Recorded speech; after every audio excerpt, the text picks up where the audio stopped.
ये क्वेश्चन है कणोवंश और ये क्वेश्चन जो है 2018 में आ चुका है 3 मार्कर में।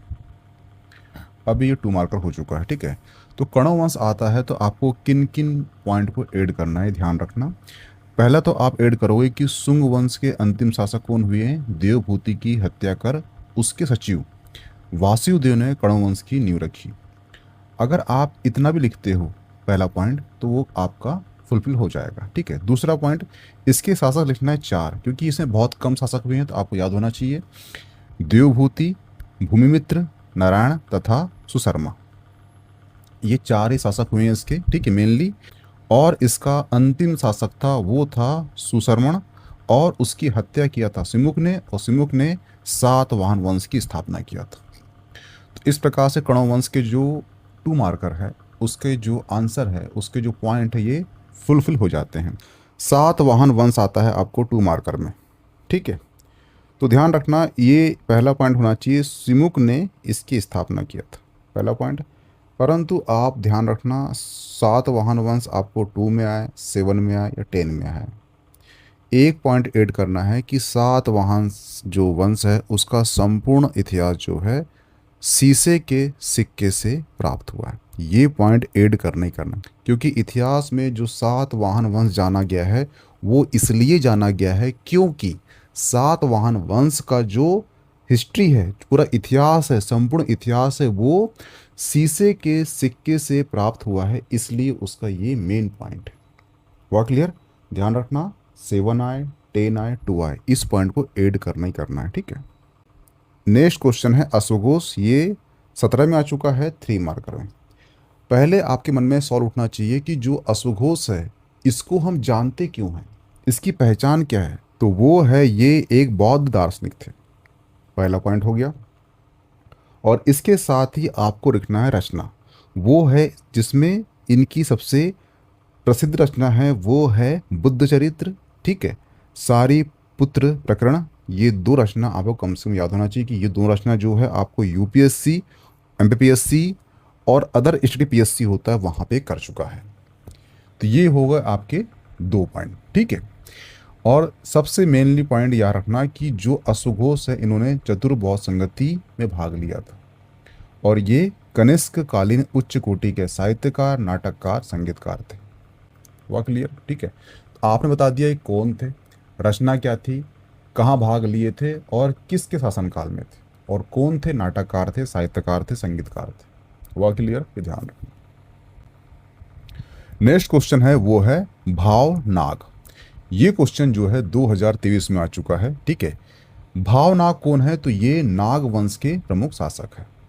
ये क्वेश्चन क्यों किया है, ये क्वेश्चन इसलिए किया है क्योंकि आपका मध्य प्रदेश में एक जिला है वो है मुरैना, और मुरैना में शासन किया है नाग वंशों ने, और नाग वंश का प्रमुख शासक कौन है, तो वो है भावनाग। इसलिए ये जो भावनाग है आपको 2 मार्कर में किया है। हुआ क्लियर? क्षेत्र लिखना है वो है कुंतीपुर मुरैना। तो आपको ये पॉइंट तो मेंशन करना ही करना है, और यही मेंशन करना ही करना है, ठीक है। इसके साथ देखना, भावनाग प्रवरसेन प्रथम के समकालीन थे, जो समुद्रगुप्त के एक बड़े समकालीन थे। छोड़ दो इसको। भावनाग को भारसियु के परिवार से संबंधित बताया गया है। तो ये आप पॉइंट ऐड कर सकते हो, ठीक है, ये भी ऐड कर सकते हो, लेकिन आपको ये 2 पॉइंट तो ऐड करना ही करना है। ये सन आपको याद नहीं रहेगा, इसलिए इसके पीछे ज़्यादा जाना मत, याद रहता है अच्छी बात है। लेकिन ध्यान रखना, जो भी आपका राजवंश है जो बाद में ऐड हुआ है आपके नए सिलेबस में, वहाँ जितने राजवंश है उसके 3 पॉइंट, क्षेत्र, संस्थापक, काल, और वो कौन से महान शासक के समकालीन थे, चौथा पॉइंट। ये 4 पॉइंट आपको तो रटे होना चाहिए, क्योंकि क्वेश्चन आएगा तो आपको ये 4 पॉइंट मेंशन करना है। आप फिर उसे हैंडल कर लोगे, फिर 7 में आए, 10 में आए, फिर ये 2 में आए। हुआ क्लियर? ये ध्यान रखना। नेक्स्ट क्वेश्चन है वो है सामुदायिक एवं असामुदायिक से क्या तात्पर्य है। ये क्वेश्चन आपको 2022 में आ चुका है, ठीक है। अब ध्यान रखना कि ये बताना है कि ये किस काल से संबंधित है। पहली बात तो आपका जो आंसर है उसमें बताना होगा आपको कि जो ऐसी कंडीशन में कि इसका संबंध किस काल से। तो पहला पॉइंट होना चाहिए, इसका संबंध जो है वैदिक काल से है, और ये संबंध किसका है, स्त्री धन संबंधित है। वैदिक काल से स्त्री धन से संबंधित है ये, तो ये आपका पहला पॉइंट होना चाहिए। अब इसको बताना है 2 पॉइंट में कि ये क्या है। तो सामुदायिक वह स्त्री धन या उपहार था जो परिवार के सदस्य जैसे कि माता, पिता, भाई आदि के द्वारा दिया जाता था। इस पर महिला का पूर्व अधिकार होता था। लेकिन वहीं पर जो असामयिक है वो स्त्री धन वह उपहार है जो अन्य लोगों द्वारा दिया जाता था, लेकिन उस पर महिला का पूर्ण अधिकार नहीं था। बस इतना सा अंतर है। तो ये जो क्वेश्चन है आपने बता दिया है कि ये किस काल संबंधित है पहला, और इस उपहार का संबंध किससे है, महिला से है, पुरुष से है, स्त्री से है, ठीक है। और फिर बता दिया आपने इसमें अंतर क्या था। एक में महिला का पूर्ण अधिकार था, एक में महिला का पूर्ण अधिकार नहीं था, ठीक है। नेक्स्ट है वसुबंधु। ऐसे क्वेश्चन आते हैं तो आपको ध्यान रखना है कि इनकी आइडेंटिटी क्या है, आप जानते कैसे हो। तो वसुबंधु कौन है, तो वसुबंधु जो है एक बौद्ध दार्शनिक थे। तो पहला पॉइंट होना चाहिए आपका वसुबंधु गुप्तकालीन बौद्ध दार्शनिक थे, बस पहला पॉइंट, ठीक है। इनके साथ जो है, अब दार्शनिक है तो सिंपल सी बात है इनकी कोई रचना होगी, तो आपको कम से कम 2 रचना याद होना चाहिए। तो ध्यान रखना ये रचना याद करना आसान है, जैसे कि अभिधर्म कोश भाष्य और अभिधर्म कोश, ये 2 रचना आपको याद हो जाएगी आराम से, कोई दिक्कत नहीं है। ये आपने फुलफिल कर दिए। अब बताना है कि बौद्ध धर्म के दार्शनिक थे, लेकिन हम पहचानते कैसे हैं। तो ध्यान रखना तर्कशास्त्र नामक इनका ग्रंथ है, उस ग्रंथ को बौद्ध न्याय का बेजोड़ ग्रंथ माना गया है। तो ये पॉइंट आपका ऐड होना चाहिए इनके क्वेश्चन के आंसर में, फिर वो 7 हो, 10 हो या 2 हो। वह क्लियर। आपने बता दी यहाँ पे कि ये कौन थे, रचना बता दिए। अब बौद्ध दार्शनिक थे तो इनकी पहचान क्या थी, इनकी विशेषता क्या थी, ये आपने फुलफिल कर दी। वह क्लियर, ये ध्यान रखना। नेक्स्ट क्वेश्चन है विशाख दत्त। तो विशाख दत्त को आप जानते कैसे हो। इनकी रचना है, इनकी रचना को यूपीएससी हो, पीएससी हो, अदर स्टेट पीएससी हो, सब में कर चुका है। वो है मुद्रा राक्षस।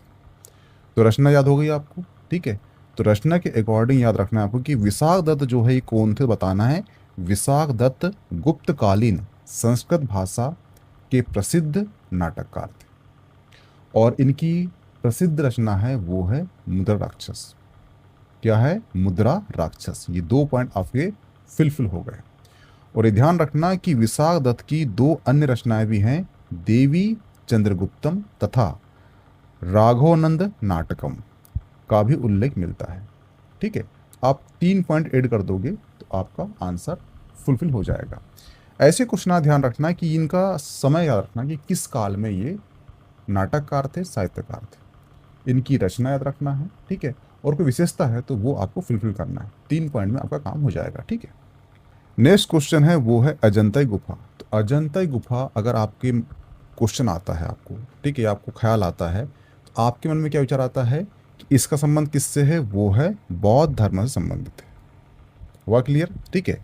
इसमें 29 गुफाएं हैं और इसका विकास जो है 200 से 650 ईस्वी के मध्य हुआ है, ठीक है।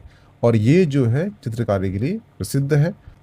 और सबसे मोस्ट अहम पॉइंट ये है कि 1983 में यूनेस्को विश्व विरासत स्थल में शामिल किया गया है। हुआ क्लियर। तो ध्यान रखना है आपको, पहला पॉइंट लिखना है इसमें कि महाराष्ट्र में औरंगाबाद के पास।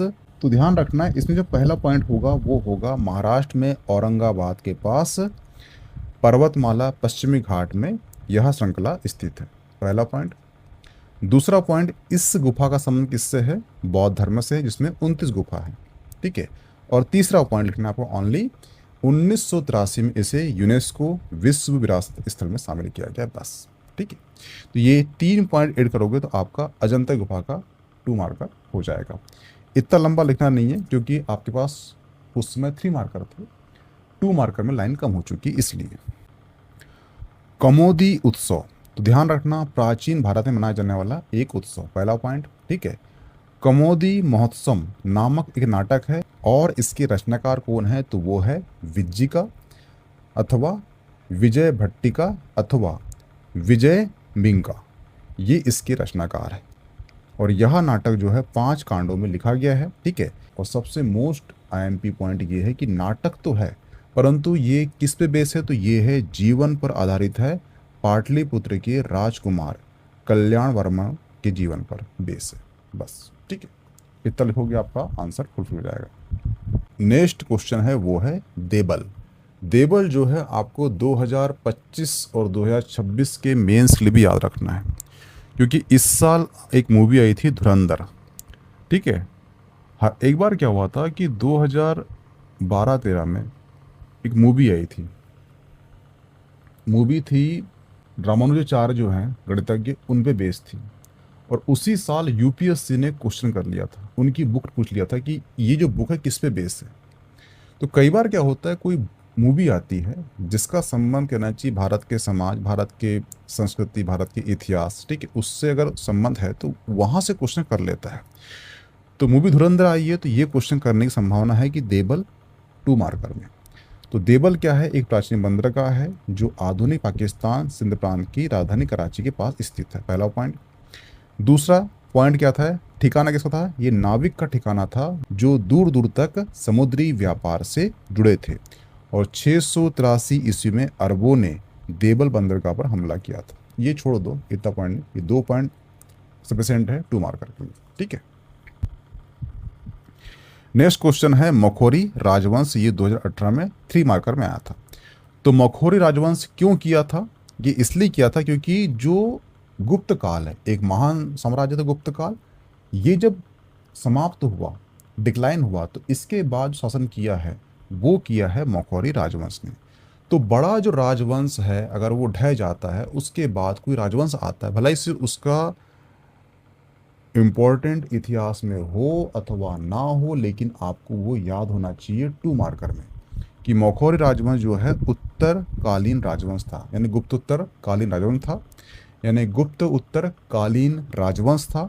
मखोरी प्रारंभ में गुप्तों के सामंती थे, ठीक है। इस वंश का संस्थापक कौन था, वो था मुखर, और इसी के नाम पर इसको मखोरी कहा गया है। तो पहला पॉइंट होना चाहिए गुप्तोत्तरकालीन राजवंश, संस्थापक होना चाहिए मुखर, ठीक है। गुप्तों के सामंती थे, ठीक है। प्रारंभिक क्षेत्र राजस्थान गुजरात के बाद छोड़ दो इसे। और ध्यान रखना इसके जो शासक है आपको लिख के आना, 1 या 2 प्रमुख शासक कौन से हैं, ईशान वर्मन, ग्रह वर्मन और अवंती वर्मन। सिंपल से नाम है, याद रह जाएंगे, ठीक है। तो यहाँ पर आपके 2 मार्कर समाप्त होते हैं, मिलते हैं नेक्स्ट 2 मार्कर में।